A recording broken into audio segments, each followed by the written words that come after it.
Bismillahirrahmanirrahim.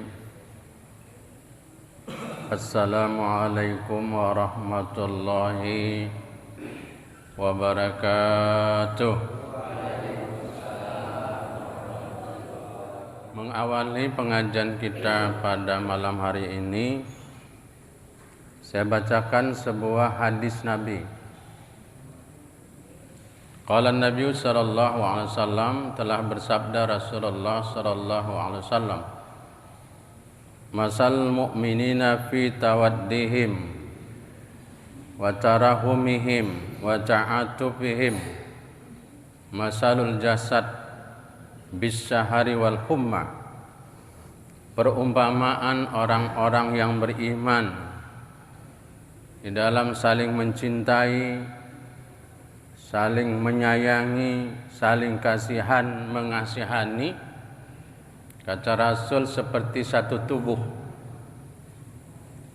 Apabila ada satu tubuh yang sakit, maka seluruh tubuh akan merasakan sakit sampai tak bisa tidur dan tubuhnya merasa demam. Ini hadis merupakan gambaran, misal tentang hubungan kita sesama orang beriman dalam bersaudara. Itulah sebabnya kita di saat saudara kita di Palestina sedang menderita dan sampai saat ini sangat-sangat menderita, kita juga merasakan penderitaan mereka. Karena kita bersaudara, seiman dan seakidah. Kita doakan mudah-mudahan mereka diberikan kekuatan, diberikan pertolongan, diberikan kebebasan, dan diberikan kemerdekaan oleh Allah Subhanahu wa taala. Bahkan anak-anak mereka sengaja membuat nama di tangannya. Dan mereka, anak-anak mereka itu memang siap syahid. Seandainya nanti mereka syahid, meninggal, dapat ditandai ini jasad anak siapa, maka ditulis nama mereka di tangan mereka. Begitu tegarnya mereka, begitu kuatnya mereka, karena mereka siap menyongsong kematian, karena mereka tahu pasti mereka akan masuk ke dalam surga, karena mereka masih kanak-kanak. Bahkan sampai saat ini jumlah anak-anak yang meninggal, yang wafat, yang syahid 3.000 orang lebih. Bahkan kemungkinan kalau dalam kondisi normal, banyak sekolah-sekolah yang tak punya murid lagi. Kita berdoa selalu, mudah-mudahan peperangan ini bisa berhenti dan mereka bisa hidup normal seperti kita. Amin. Ya Allah, amin ya Rabbal alamin. Jamaah yang dicintai Allah, di dalam sejarah Rasulullah sallallahu alaihi wasallam acap kali difitnah, acap kali, sering kali dituduh yang macam-macam oleh orang-orang kafir, oleh orang-orang musyrik, dan oleh orang-orang munafik. Rasulullah pernah dituduh sebagai tukang sihir. Tuduhan itu berulang-ulang dilakukan mereka. Rasulullah pernah dituduh sebagai dukun. Rasulullah itu pernah dituduh, difitnah sebagai orang yang bekerja sama dengan jin. Rasulullah juga pernah dituduh oleh orang-orang kafir sebagai pembohong. Rasulullah juga pernah dituduh dialah yang membuat Al-Quranul Karim. Padahal Rasulullah itu ummi, tidak bisa baca, tidak bisa nulis, tapi cerdas karena dituntun oleh Allah melalui Jibril alaihissalam. Banyak lagi tuduhan-tuduhan fitnah yang dilontarkan oleh orang-orang kafir, orang-orang musyrik, oleh orang-orang munafik. Karena biasanya orang melakukan tuduhan itu karena lemah, karena tak mampu berbuat. Kenapa mereka menuduh? Karena benci, karena takut tersaingi, karena takut hilangnya pamor dan kekuasaan bangsawan Quraisy ketika itu.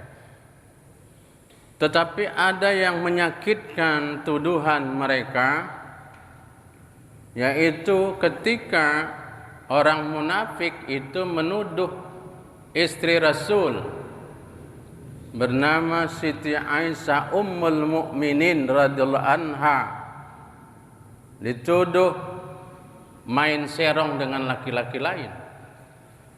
Dan tuduhan itu sangat-sangat menggoyahkan Rasulullah sallallahu alaihi wasallam. Sehingga Rasulullah meminta pendapat sahabat-sahabatnya. Kenapa? Rasulullah sangat terpukul karena berita fitnah itu menyebar di kota Madinah. Sehingga Rasul meminta pendapat sahabatnya. Bagaimana pendapat kalian tentang istriku tu Siti Aisyah? Karena Siti Aisyah radhiyallahu anha adalah putri dari sahabat Rasul Abu Bakar Siddiq radhiyallahu anhu. Dia orang baik, kata sahabat yang lain. Dia tidak pernah berbuat sesuatu yang buruk. Hampir Rasulullah itu hendak berpisah dengan Siti Aisyah karena tuduhannya sangat kuat. Maka di saat itu turunlah firman Allah Subhanahu wa taala. Maka kadang-kadang Pak, orang menuduh ini kalau dituduh kepada yang bersangkutan tak mempan, dia tuduh keluarga. Dia cari kelemahan-kelemahan kawan agar dipandang orang semakin buruk. Maka turun firman Allah Subhanahu wa taala dalam surah An-Nur ayat 11. A'udzu billahi minasy syaithanir rajim. Bismillahirrahmanirrahim. Innal ladzina ja'u bil ifki usbatum minkum la tahsabuhu sarran lakum bal huwa khairul lakum. Kata Allah dalam surah An-Nur ayat 11 ini, sesungguhnya orang-orang yang membawa berita bohong itu adalah dari golongan kamu juga, orang dalam. Ini kalau fitnah Pak datang dari orang dalam menyakitkan. Siapa golongan yang dalam itu? Rupanya di dalam golongan antara mereka itu ada golongan munafik, diketuai oleh Abdullah bin Ubay bin Salul. Itu tokoh munafik di kota Madinah. Dialah yang menyebarkan berita-berita buruk, berita-berita hoak tentang Siti Aisyah Ummul Mukminin, sehingga berita itu bersebar di kota Madinah. Maka kata Allah, yang membuat berita bohong itu dari golongan di dalam. Maka Allah menyebutkan dalam ayat ini, janganlah kamu mengira berita buruk itu buruk bagimu, bahkan itu baik bagimu. Dengan fitnah itu Allah ingin mengangkat derajat kita. Dengan fitnah itu mungkin Allah hendak memberikan nilai pahala kepada kita. Dengan fitnah itu mungkin Allah hendak menguatkan kedudukan kita. Maka dalam ayat ini Allah mengancam, likulli imri'in minhum maktasaba minal ismi. Setiap orang dari mereka akan mendapatkan balasan dari dosa yang diperbuatnya. Mereka memfitnah, mereka akan menanggung dosanya, kata Allah. Dan kemudian di ujung ayat ini Allah menyebutkan, walladzi tawalla kibrahu minhum lahu adzabun azim. Dan barang siapa di antara mereka yang melakukan dosa yang dibuatnya itu, dia akan mendapatkan azab yang besar nanti pada hari kiamat kelak. Na'udzubillah. Ini peristiwa sejarah yang tidak bisa kita pungkiri. Betapa Rasulullah menjadi sasaran fitnah orang-orang yang tidak senang kepadanya. Begitu juga kalau kita lihat wafatnya Umar bin Khattab, khalifah kedua, itu juga tidak sepi dari sebab fitnah. Begitu juga wafatnya Khalifah Utsman bin Affan radhiyallahu anhu, khalifah ketiga.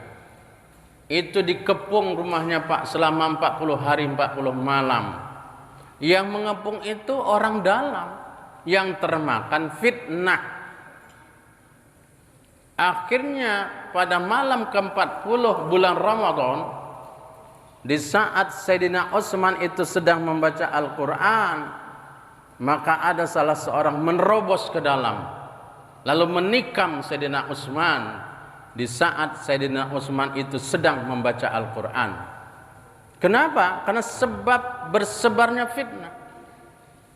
Begitu juga Khalifah Ali bin Abi Thalib radhiyallahu anhu, khalifah keempat.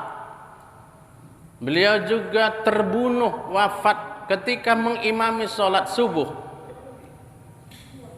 Ketika beliau mengimami sholat subuh, ada seseorang yang sholat di belakang beliau, saf pertama, menikam Sayyidina Ali dengan pisau beracun. Akhirnya setelah itu Sayyidina Ali wafat beberapa hari setelah peristiwa itu.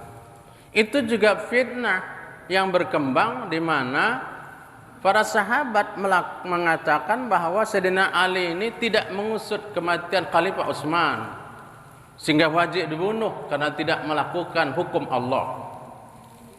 Begitu juga peristiwa Hasan bin Ali, anak Sayyidina Ali pertama namanya Hasan. Hasan inilah mirip dengan Rasulullah. Dia juga wafat karena diracun oleh istrinya sendiri. Begitu juga anak Sayyidina Ali nama Husain. Beliau juga difitnah, akhirnya wafat di padang Karbala tanggal 10 Muharram.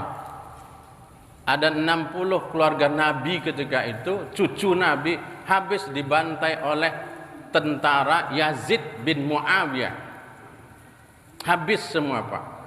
Termasuk Sayyidina Husain bin Ali radhiyallahu anhu, dipenggal kepalanya lalu diarak di keliling kota. Kenapa terjadi itu? Karena fitnah. Fitnah yang merajalela. Tidak cukup rasanya kita menjelaskan betapa dampak buruk fitnah itu yang pernah terjadi dalam sejarah perjalanan Islam. Itulah sebabnya bahwa fitnah ini sangat berbahaya. Dia kejam. Dia tidak pilih siapapun Pak. Siapapun bisa menjadi sasaran fitnah dalam kehidupan kita. Oleh karena itulah pada pertemuan kita kali ini ada 10 cara dalam menghadapi fitnah. Karena fitnah itu bisa saja muncul seketika. Fitnah itu bisa datang dari orang dekat kita. Fitnah itu bisa muncul dari orang jauh dari kita. Fitnah itu juga bisa muncul karena orang termakan dengan berita yang tidak benar, berita miring, berita negatif. Maka oleh karena itu di dalam ajaran agama kita Islam ada 10 langkahnya. Yang pertama adalah hendaklah kita bersabar, karena tidak ada senjata yang paling kuat untuk menangkis segala yang buruk datang kepada kita kecuali sabar. Kuat, orang sabar itu orang kuat. Ya, maka di dalam Al-Qur'anul Karim dalam surah Ar-Ra'd ayat 22 Allah berfirman, A'udzu billahi minasy syaithanir rajim. Walladzina sabaru ibtigha'a wajhi rabbihim wa aqamus shalah wa anfaqu mimma razaqnahum sirran wa alaniyah wa yadra'una bil hasanati sayyi'ata ulaika lahum uqbad dar. Apa kata Allah dalam ayat ini? Dan orang-orang yang sabar karena hanya mengharapkan ridha Allah, mereka tetap menjaga salatnya, mereka suka membantu orang lain dalam keadaan bersembunyi maupun terang-terangan, dan mereka menolak kejahatan dengan kebaikan. Enggak dibalas, Pak. Cuman kalau perlu kita klarifikasi, tabayyun, cukup sekali. Persoalan berikutnya terserah dia. Cukup sekali kita klarifikasi bahwa itu tidak benar. Maka kata Allah, orang yang demikian itu akan mendapatkan kesudahan yang baik. Dalam hidup ini kita ingin kesudahan kita baik. Yakinlah, orang yang suka fitnah tuh Pak karena nggak mampu, orang lemah itu. Ya, orang lemah, orang takut, orang khawatir. Maka dia gunakan senjata dia dengan senjata fitnah. Yang kedua adalah menahan amarah dan memaafkan. Tidak ada jalan lain supaya hati kita ini lapang. Maafkan. Mungkin dia belum paham, belum mengerti, atau dia salah informasi di dalam hidupnya. Maka apa petunjuk Allah di dalam Al-Quran? Buka surah As-Surah ayat 40. A'udzu billahi minasy syaithanir rajim. Wa jazaa'u sayyi'atin sayyi'atum misluha. Dan balasan suatu kejahatan adalah kejahatan yang setimpal. Boleh memang. Kalau dia melakukan kesalahan kan hukum yang berbicara, Pak. Tapi kata Allah dalam ayat ini, faman 'afa wa aslaha. Nah, itu dia indahnya. Faman 'afa wa aslaha. Barang siapa yang memaafkan, itu lebih terbuka. Ada peluang, tapi ada hal yang terbaik. Barang siapa yang memaafkan dan berbuat baik kepada orang yang berbuat jahat kepadanya, enggak sia-sia. Apa kata Allah dalam ayat ini? Ya, fa ajruhu 'ala Allah. Allah akan kasih pahala kepadanya. Di ujung ayat ini Allah mengatakan innahu la yuhibbuz zalimin. Dan Allah tidak menyukai orang-orang yang zalim. Kan kita tidak ingin menjadi orang zalim. Maafkan, mudah kita lupakan. Sebab fitnah itu Pak, kalau dilawan jadi viral dia, berkembang. Akhirnya kita yakin hilang itu. Tapi kalau dilayani, diladeni, makin berkembang dia. Dan memang orang yang memfitnah minta diladeni itu. Yang ketiga adalah mendoakan mereka yang memfitnah. Kita doakan, mudah-mudahan mereka dapat hidayah. Mudah-mudahan mereka dapat petunjuk. Kita diberikan kesabaran, kekuatan, selesai. Tengok, ada doa untuk kita. Ya, lihat nanti pada surah Al-Hasyr ayat 10. Ini doa ini bagus nih Pak. Ya, surah Al-Hasyr ayat 10. A'udzu billahi minasy syaithanir rajim. Walladzina ja'u min ba'dihim yaquluna. Dan orang-orang yang datang sesudah mereka, Muhajirin dan Ansar, mereka berdoa. Nah, ini doanya ini. Ya, mudah-mudahan doa ini bisa dihafal dan dibaca. Rabbana ighfir lana wa li ikhwanina alladzina sabaquna bil iman wa la taj'al fi qulubina khillan lil ladzina amanu Rabbana innaka ra'ufur rahim. Apa doanya? Ya Tuhan kami, ampunilah kami dan ampunilah saudara-saudara kami yang telah beriman lebih dahulu dari kami. Didoakan semuanya. Tapi yang lebih kita tekankan, dan janganlah engkau tanamkan kedengkian dalam hati kami terhadap orang-orang yang beriman. Jangan dalam hati kami ini benci sama saudara kami yang beriman. Jangan kau tanamkan ya Allah kedengkian. Kalau saudara kami sukses, kami senang.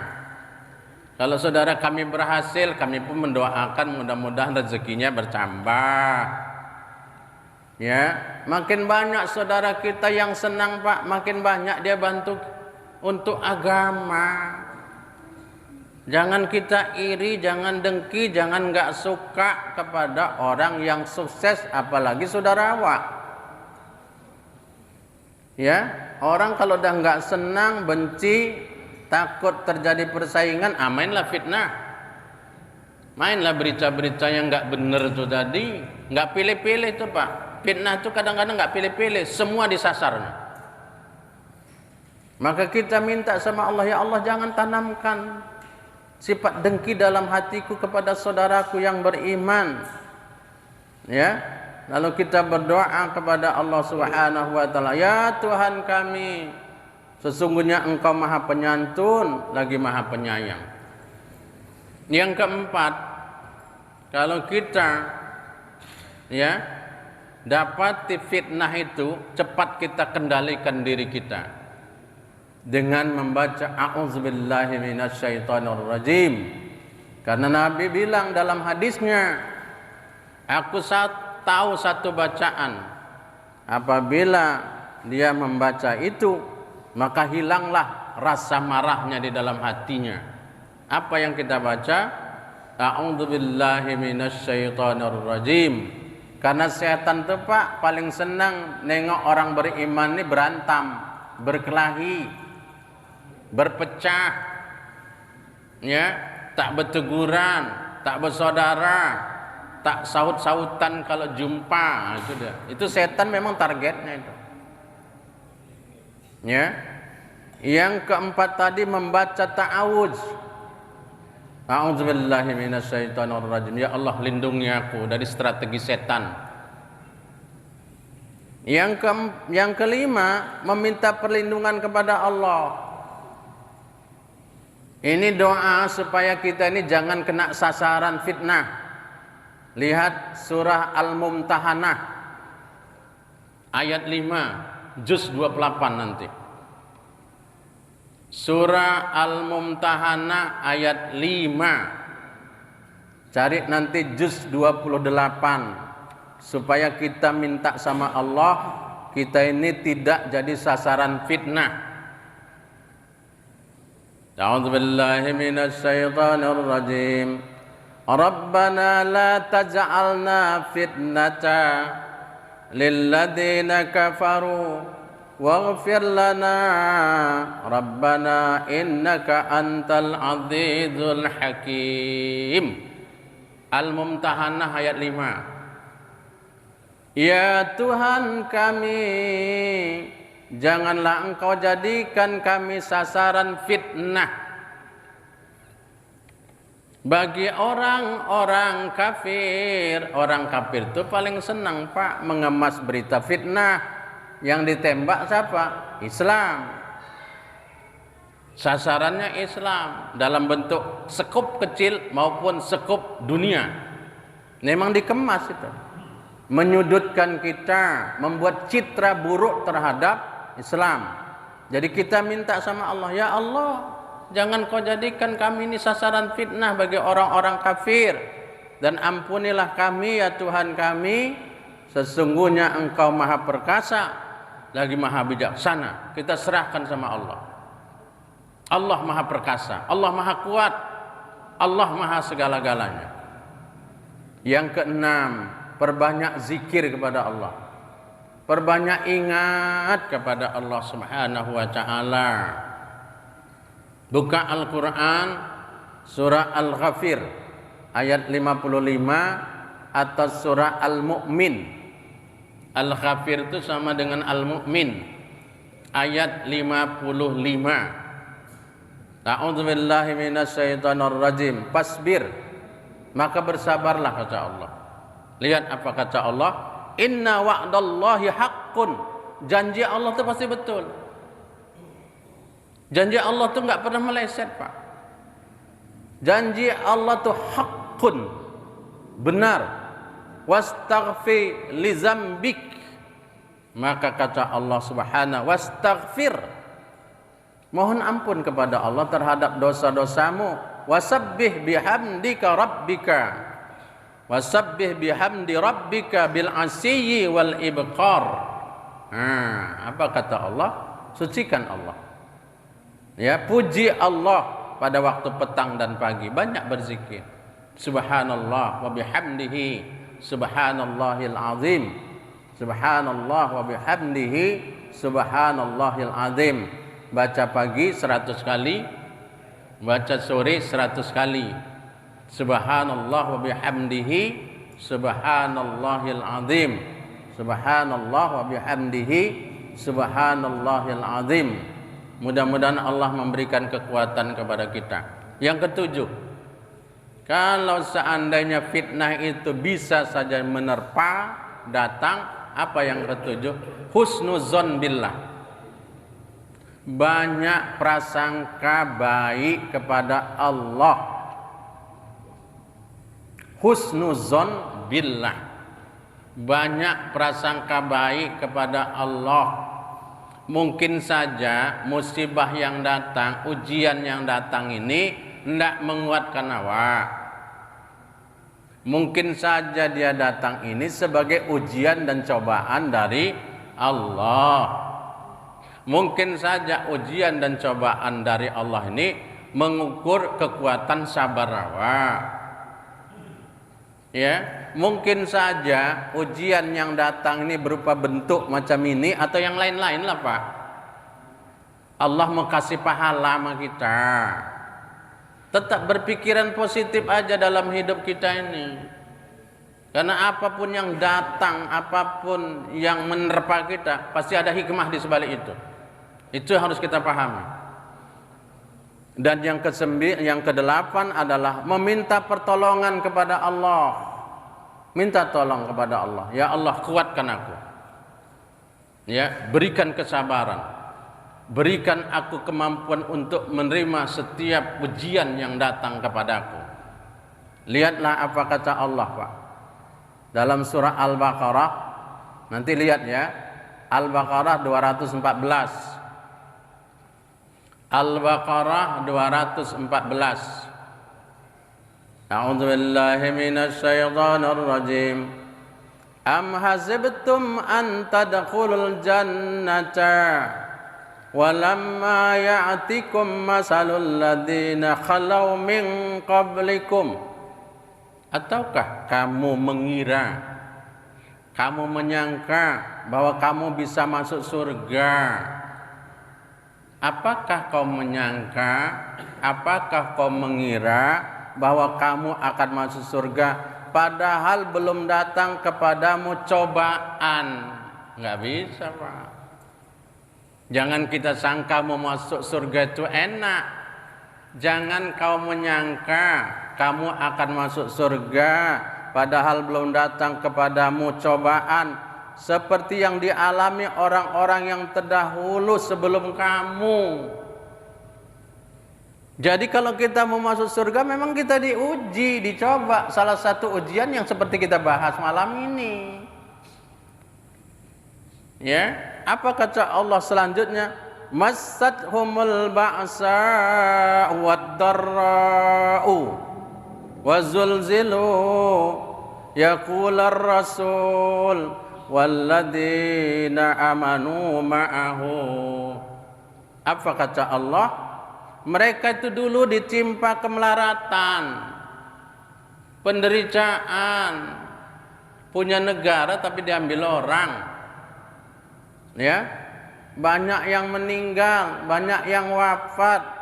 Mereka terguncang dengan berbagai macam cobaan, sehingga Rasul dan orang-orang beriman bersamanya berkata, apa kata Rasul dan orang-orang yang bersama dengannya?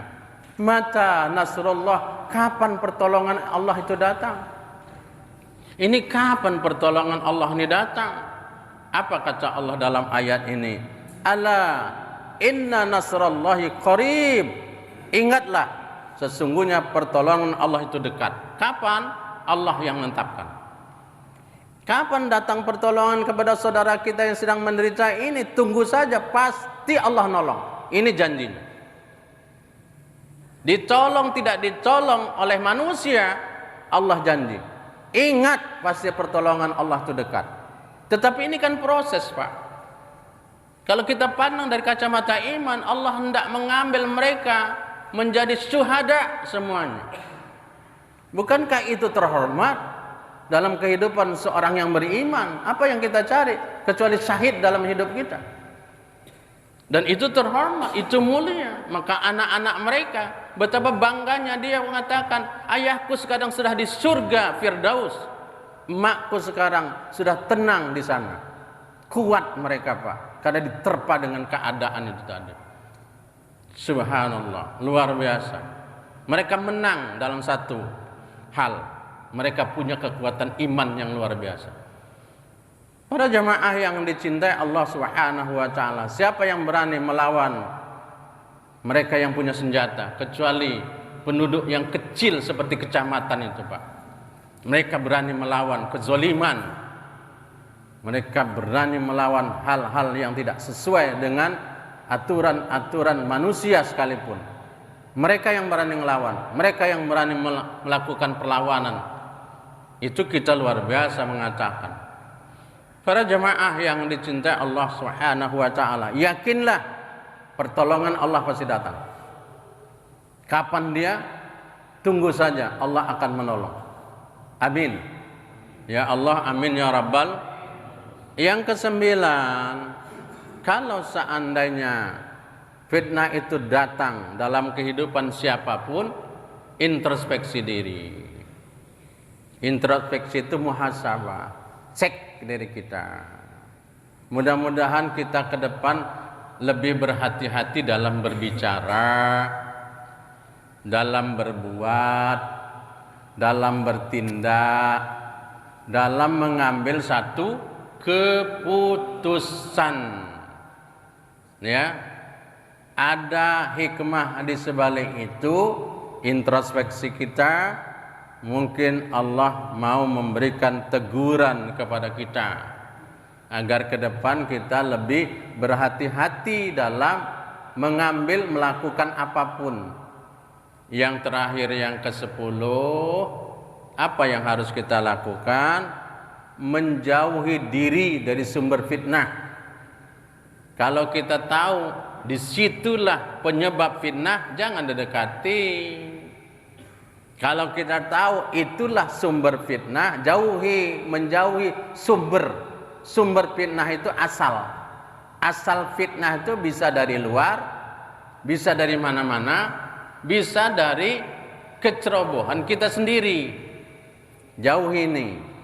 Sehingga kita banyak evaluasi, introspeksi, kemudian kita berupaya untuk menjauhi sebab-sebab munculnya hal itu di dalam kehidupan kita dan masyarakat.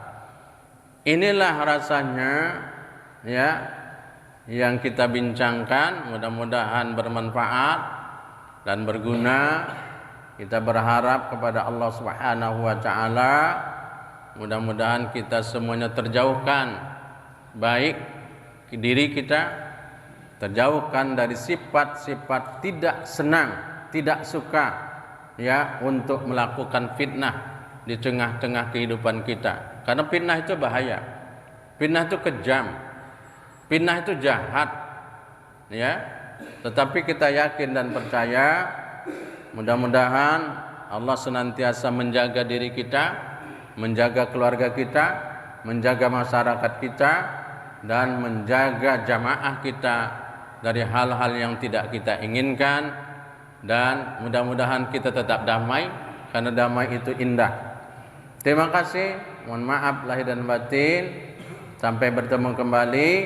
Akhirul kalam, billahi taufiq wal hidayah. Wassalamualaikum warahmatullahi wabarakatuh.